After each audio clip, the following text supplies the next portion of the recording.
Page we discuss about equipotential surfaces. Equipotential surface is the surface having equal potential at each point. An equipotential surface is the surface with a constant value of potential at all points on the surface. यानी कि equipotential surfaces ऐसी surface है कि ये surface के किसी भी point पर पोटेंशियल की वैल्यू इक्वल है। ये हम डायग्राम की हेल्प से समझने की कोशिश करते हैं। हम जानते हैं किसी भी पॉइंट चार्ज के potential V is equal to 1/4πε0 Q/R से दिया जाता है। ये सिंगल चार्ज का पोटेंशियल है और R किसी भी पॉइंट की ये पॉइंट चार्ज से दूरी है। हम ये फॉर्मूला से देख सकते हैं कि ये पोटेंशियल R पर डिपेंडेंट है। अगर R की वैल्यू कांस्टेंट होगी तो पोटेंशियल की वैल्यू कांस्टेंट होगी, क्योंकि ये फॉर्मूला में बाकी सारे के सारे कांस्टेंट है, इसलिए पोटेंशियल सिर्फ R पर डिपेंडेंट है। अगर R कांस्टेंट होगा तो पोटेंशियल भी कांस्टेंट होगा। यानी कि ऐसा एक पॉइंट चार्ज है और ये पॉइंट चार्ज से यहाँ प्लस Q चार्ज है, सोर्स चार्ज, और उनका पोटेंशियल हम यहाँ पॉइंट P पर मेजर करते हैं। और ये डिस्टेंस अगर R है तो यहाँ पोटेंशियल की कुछ वैल्यू होगी। और बाद में अगर हम ऐसा कोई पॉइंट पसंद करें यहाँ स्पेस में ये Q के अराउंड और उनका डिस्टेंस भी R ही हो, तो ऐसे केस में उनका पोटेंशियल भी P के इक्वल ही होगा। और ऐसा पॉइंट हम सिंपली समझ सकते हैं कि ये पॉइंट जो हमारा सेंटर में चार्ज है उसे सेंटर लेके ऐसे हम कॉन्सेंट्रेटिक सर्कल ड्रॉ करें, ऐसा सर्कल, तो ऐसे सर्कल पर जो सभी पॉइंट आएंगे ये सभी पॉइंट की रेडियस यानी कि हमारे चार्ज से दूरी R सभी के लिए इक्वल होगी। और ऐसे केस में हमें जो ये सभी सर्कल पर पॉइंट मिलेगी ये सभी पॉइंट के लिए पोटेंशियल की वैल्यू सेम होगी।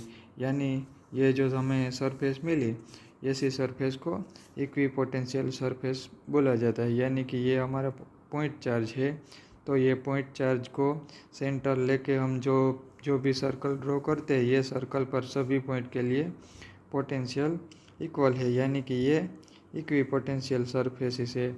यानी कि ये सभी कॉन्सेंट्रेटिक रिंग है, ये सभी रिंग ये इक्विपोटेंशियल सरफेसेस है।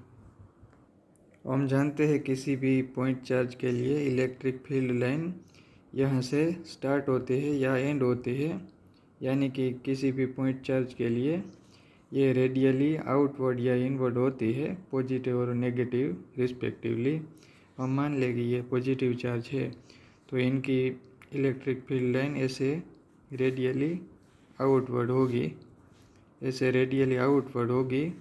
और इक्विपोटेंशियल सरफेस के किसी भी पॉइंट के लिए ये पॉइंट किसी भी पॉइंट के लिए इलेक्ट्रिक फील्ड की लाइन उनसे परपेंडिकुलर होगी। यानी कि ऐसा हम अगर सर्कल ड्रॉ करें तो ये सर्कल पर सभी पॉइंट जो है वो इक्विपोटेंशियल सरफेस पर आ जाएंगे। और ये सभी पॉइंट में किसी भी पॉइंट की हम बात करें तो किसी भी पॉइंट पर इलेक्ट्रिक फील्ड की लाइन ये इक्विपोटेंशियल सरफेस के ये पॉइंट पर परपेंडिकुलर यानी कि नॉर्मल होगी। और ये बात किसी भी चार्ज कॉन्फ़िगरेशन के लिए सही है। यानी कि इक्विपोटेंशियल सरफेस ऐसी होती है कि ये सरफेस के किसी भी पॉइंट पर इलेक्ट्रिक फील्ड की डायरेक्शन नॉर्मल होती है। और ये हम सिंपली प्रूव भी कर सकते हैं। मान लो कि ये कोई चार्ज कॉन्फ़िगरेशन है और ये इक्विपोटेंशियल सरफेस है और हमने कहा कि इक्विपोटेंशियल सरफेस के किसी भी पॉइंट पर इलेक्ट्रिक फील्ड की डायरेक्शन नॉर्मल होती है। यहाँ मान लो कि ये पॉइंट है तो यहाँ इलेक्ट्रिक फील्ड की डायरेक्शन ये प्लस होगा तो आउटवर्ड नॉर्मल या आउटवर्ड इनवर्ड नॉर्मल, यानी कि ये डायरेक्शन में फील्ड होगा। अब हम मान लेते हैं कि ये फील्ड नॉर्मल नहीं है, लेकिन ये कोई पॉइंट है होना चाहिए नॉर्मल ये डायरेक्शन में नॉर्मल होना चाहिए, लेकिन हम ऐसा एज्यूम करते हैं कि ये फील्ड नॉर्मल नहीं है, लेकिन ये फील्ड कोई रैंडमली डायरेक्शन में है, यानी कि ये डायरेक्शन में फील्ड है। तो हम ये डायरेक्शन में जो फील्ड है उसके दो कंपोनेंट ले सकते हैं। एक फील्ड के एक इक्विपोटेंशियल सरफेस के एलोंग, यानी कि ये एक्स वाला कंपोनेंट, ये एक कंपोनेंट ड्रॉ कर सकते हैं, और ये दूसरा कंपोनेंट यानी कि नॉर्मल कंपोनेंट। यानी कि अगर इलेक्ट्रिक फील्ड नॉर्मल नहीं होता, नॉर्मल के सिवा की किसी भी डायरेक्शन में होता, तो उनके दो कंपोनेंट होते, एक नॉर्मल कंपोनेंट और एक ये टेंजेंटियल कंपोनेंट। और ऐसे केस में क्या होगा, अगर ये टेंजेंटियल कंपोनेंट होगा तो यहाँ जो सभी पॉइंट हो गए, ये पॉइंट यहाँ मैंने जो ये टेंजेंटियल कंपोनेंट ड्रॉ किया है, यहाँ हम दो पॉइंट कंसीडर कर लेते हैं। ये एक पॉइंट P1 और ये दूसरा पॉइंट P2। यहाँ ये इलेक्ट्रिक फील्ड की डायरेक्शन है, और ये P1 और P2 ये दो पॉइंट है। अगर ये इक्विपोटेंशियल सरफेस की डेफिनेशन के अकॉर्डिंग P1 और P2 का पोटेंशियल इक्वल होगा, लेकिन हमने जो एज्यूप्शन लिया इलेक्ट्रिक फील्ड का, ये डायरेक्शन अगर रेंडमली है नॉर्मल के सिवा, तो उनका यहाँ कंपोनेंट होगा। तो इसका मतलब ये होगा कि यहाँ P1 से P2 पॉइंट पर किसी भी चार्ज को ले जाने के लिए हमें वर्क डन करना पड़ेगा, क्योंकि इलेक्ट्रिक फील्ड एग्जिट करता है, उनका ये टेंजेंटियल कंपोनेंट है। इसलिए हमें P1 से P2 या P2 से P1 को किसी भी चार्ज को ले जाने के लिए एक्सटर्नल वर्क करना पड़ेगा। और अगर एक्सटर्नल वर्क करना पड़ेगा तो इसका मतलब ये है कि ये दोनों पॉइंट के बीच में पोटेंशियल डिफरेंस होगा, यानी कि ये दोनों पॉइंट के पोटेंशियल कभी सेम नहीं होंगे।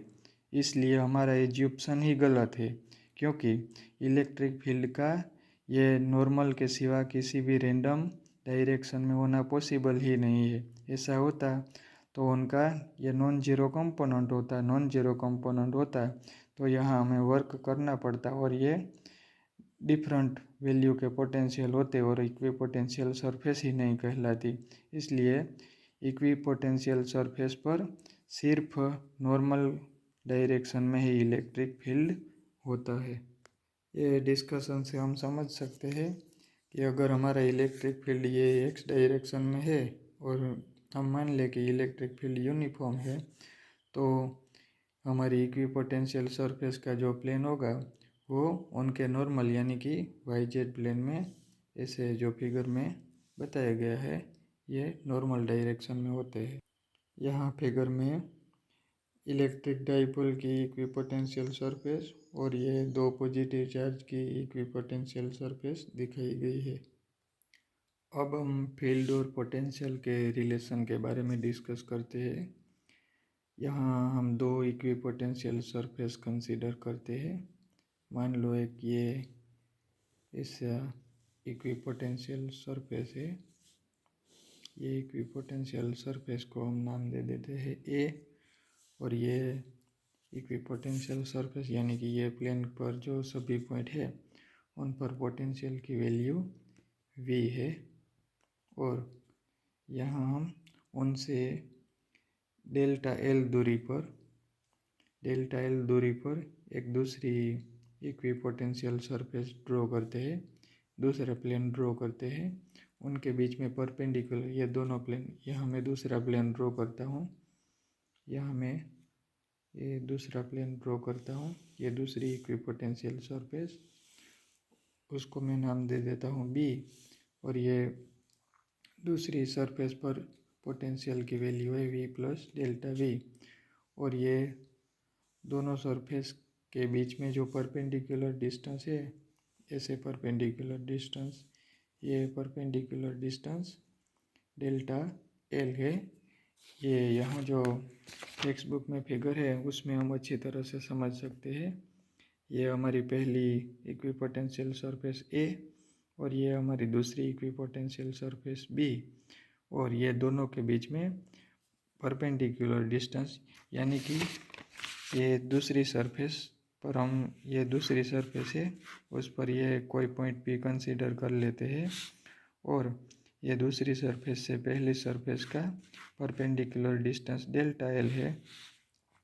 अब हम ऐसा कंसीडर करते हैं कि यहाँ point P per unit positive charge है, उसे हम इलेक्ट्रिक फील्ड के अगेंस्ट, इलेक्ट्रिक फील्ड की डायरेक्शन, ये डायरेक्शन है इलेक्ट्रिक फील्ड की डायरेक्शन, यानी कि यहाँ से हम पॉजिटिव चार्ज को इलेक्ट्रिक फील्ड की डायरेक्शन के अगेंस्ट ये पॉइंट पी से यहाँ तक ले जाना चाहते हैं, यानी कि दूसरी इक्विपोटेंशियल सरफेस बी से लेकर यहाँ तक इक्विपोटेंशियल सरफेस ए पर ले जाना चाहते हैं। तो उसमें हमें इलेक्ट्रिक फील्ड के अगेंस्ट वर्क करना पड़ेगा, और वो वर्क इलेक्ट्रिक फील्ड इनटू ये डिस्टेंस, यानी कि डेल्टा एल जितना होगा। और डेफिनेशन के अकॉर्डिंग ये वर्क, ये दोनों यहाँ से यहाँ जो दोनों पॉइंट है, ये पॉइंट में जो पोटेंशियल डिफरेंस होगा, यानी कि V A minus V B, यहाँ के पोटेंशियल को मैं वी ए कहता हूँ, यहाँ के पॉइंट के पोटेंशियल को वी बी कहता हूँ, यानी कि V A minus V B के इक्वल होगा। और हम जानते हैं कि ये वी ए यहाँ के जो पॉइंट है उसका पोटेंशियल ये इक्वी पोटेंशियल सरफेस है, और उसका पोटेंशियल को हमने कहा है वी, और ये पॉइंट पर पी पॉइंट पर जो पोटेंशियल है वी बी, ये सभी इक्वी पोटेंशियल सरफेस पर पॉइंट है, और उसका पोटेंशियल है वी प्लस डेल्टा वी, और ये नेगेटिव, यानी कि इलेक्ट्रिक फील्ड का line integration is equal to V A minus V B is equal to V minus V minus delta V, V cancel, यानी कि फाइनली डेल्टा वी, यानी कि electric field is equal to minus delta V upon delta L, यानी कि electric field ये potential के negative gradient से दिया जाता है। हमें ये इक्वेशन दिखाता है कि इलेक्ट्रिक फील्ड की डायरेक्शन ये होती है कि उसी डायरेक्शन में, यानी इलेक्ट्रिक फील्ड की डायरेक्शन उसी डायरेक्शन में होती है जिस डायरेक्शन में पोटेंशियल में मैक्सिमम डिक्रीमेंट हो, यानी कि इलेक्ट्रिक फील्ड की डायरेक्शन ऐसी डायरेक्शन होती है जिसमें पोटेंशियल मैक्सिमम डिक्रीज हो, और उसका जो मैग्नीट्यूड है वो it's magnitude is given by the change in the magnitude of potential per unit displacement normal to the equipotential surface at that point. दो इम्पोर्टेंट कंक्लूजन हम ये इक्वेशन से कह सकते हैं। पहला, इलेक्ट्रिक फील्ड की डायरेक्शन जो पोटेंशियल का स्टीपेस्ट डिक्रीमेंट हो उस डायरेक्शन में होती है, और दूसरा, ये इलेक्ट्रिक फील्ड का मैग्नीट्यूड पोटेंशियल जो है उसका magnitude of potential per unit displacement normal to the equipotential surface at that point दिया जाता है। हम ये फिगर में समझने की कोशिश करें तो ये इलेक्ट्रिक फील्ड की डायरेक्शन इक्विपोटेंशियल सरफेस के नॉर्मल है, और ये डायरेक्शन में है क्योंकि यहाँ से यहाँ ये डायरेक्शन में पोटेंशियल में डिक्रीमेंट मैक्सिमम होता है।